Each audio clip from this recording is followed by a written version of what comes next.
About a year ago, I accidentally started a series about my journey to improve my editorial skills. I wanted to make a magazine article that could combine music and skateboarding. And then a few months later, I created a mock coffee table book that would talk about different kind of shots in film. So today we're continuing on this journey and seeing how I've improved since then. So my goal for this project is to create a short magazine. I spent a long time trying to figure out what this magazine would be about or what all of the articles inside of it would be, and I just really couldn't come up with anything concrete. But after thinking about it for a while, I decided it doesn't have to be about one singular thing. It could just be a bunch of things that I enjoy and want to include in a magazine. So I guess you could think of this project as, what would I do if I was running a magazine? So this could be a compilation of a lot of things like design, music, movies, just anything that I'm passionate about and I would want to write an article about if I was actually making a magazine. And I also decided that I was going to call this magazine After Death. Since my initials are AD and that's also used whenever people are talking about different dates, I thought After Death kind of made a little bit of sense. Also, I think it sounds kind of cool. I'm still currently working through some of the details of the project, but I can at least show you where I'm at so far. So while I haven't done much, what I have done is create the initial InDesign document that I'm going to use to design the entire magazine. I've laid out a few of the master pages as well as creating the paragraph styles. And then I went through and I roughed in the structure of the magazine, so including things like the editor's note, table of contents, articles, ads, just a few things to give me some structure, and that way I can kind of think about what I need to include in this magazine and where things will go. Because I also thought it'd be cool to include some ads into the magazine, so that way I can showcase what I can do in editorial, but also in advertising. I'm also including different lengths of articles, so some that are short, some that are medium length, and some that are a little bit longer. That way I can try my hand at each one of them. Now, obviously, I'm not a magazine creator, so I don't really know the exact structure that all these magazines use. What I'm doing is just taking a generalized look at what magazines look like and trying to replicate that. So while this might not be a perfect one-to-one of what you would see in a magazine, I think it'll at least be close enough, and that's really the goal for the project. But before we get into making any of the actual designs, I just quickly wanted to mention that I opened up a store where I'm selling merch designs as well as some poster designs, some design assets. So if that's something that you're interested in and you want to support me, I'd appreciate it if you would go check that out. Link in the description. So the first step for me is going to be finding some photography. I feel like it's often easier to design whenever you have photography in mind because you can see what you have and then it might spark some ideas that can lead to some interesting layouts or just some unique things that you can do with the photos. Once I feel like I have enough photography that I can use, I can start putting everything into InDesign. So the very first thing that I'm going to do is just put all of the copy that I have into InDesign. I'm not trying to lay it out or think about where it's going to go. I'm just putting it on the page so it's there. So that way, whenever I'm ready to start the layouts and the compositions, everything's there. I can just start working with it. This will also give me a better idea of the space that I'm working with. You know, is there a lot of copy and I'm not going to have a lot of room for imagery, or do I have some room to play around with the imagery and the copy?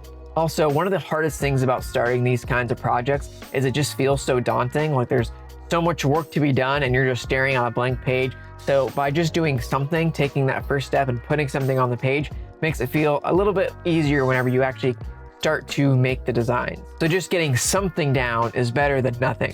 But now that I have all the photography that I need and I've got everything put into InDesign, we can start with the rough design.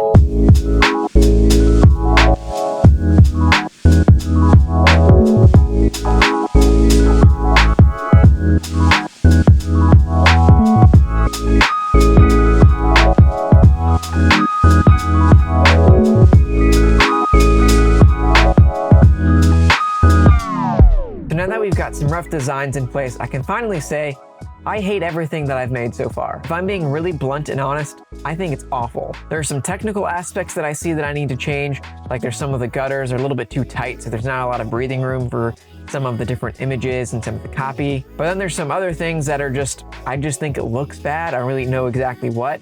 I just think it looks kind of boring and amateurish, and that's not really what I'm going for, is it? Luckily, this is the first draft, and this is something that I encounter with most of my projects. I try something, it looks terrible, I get a little bit discouraged, I push through it, and then on the other end, I make something cool. But to be honest, I am getting a little bit of a reality check. Like I said, I wasn't expecting anything too crazy on the first drafts, but this is a little bit more rough than I was expecting. I think for me, I'm just used to designing in Photoshop and with less copy. And so doing this all in InDesign and with much more copy, kind of like I have to learn an entire new skill, which is kind of the point of doing this project. Because I'm doing things in a way that I don't typically do, I feel like I can't really get in that creative groove where the creative juices are just flowing and the ideas are coming to me and I just know where to put everything. It's a little harder than I expected, but that's part of the learning process. So from here, I'm just going to keep chipping away at these pages until I land on something that I like. So keep at it.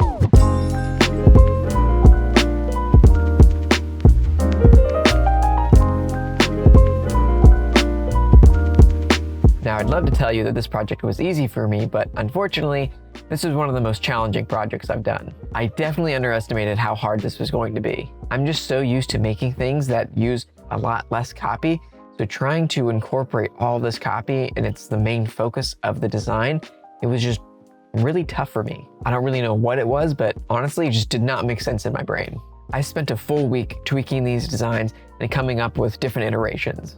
Especially for the single page articles. Those were the ones that were giving me the hardest time because you have such a limited space and you're cramming so much into it. And so for me, I kept questioning, how do I incorporate all these elements and still make it interesting and unique? The spreads weren't as bad because I have more space to play around with. So while those took me a little bit of time, just not quite as long. Really, the ones that gave me the hardest time were the single page articles. So if all of my ideas and iterations were scraps of paper, I'd probably have a comically overfilled bin of just wads of paper right now. But still, with time and effort, I was able to finish up this project. So here's where we ended up. So for me, I wanted to come up with compositions that I think are interesting and showcase my unique approach to design. I don't really think about it much, but I have people tell me all the time that I have a unique style when it comes to design.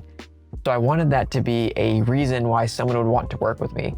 I want to be able to send this to someone and them to think, I never would have thought of doing something like that, or, oh, I haven't seen something like that before. So I was trying to lean into my own design aesthetics and ideas for this one. I wanted these designs to be bold, creative, but also showcase good design principles. And overall, I think I accomplished that. This project is my first attempt at doing something editorial, at least in the magazine space.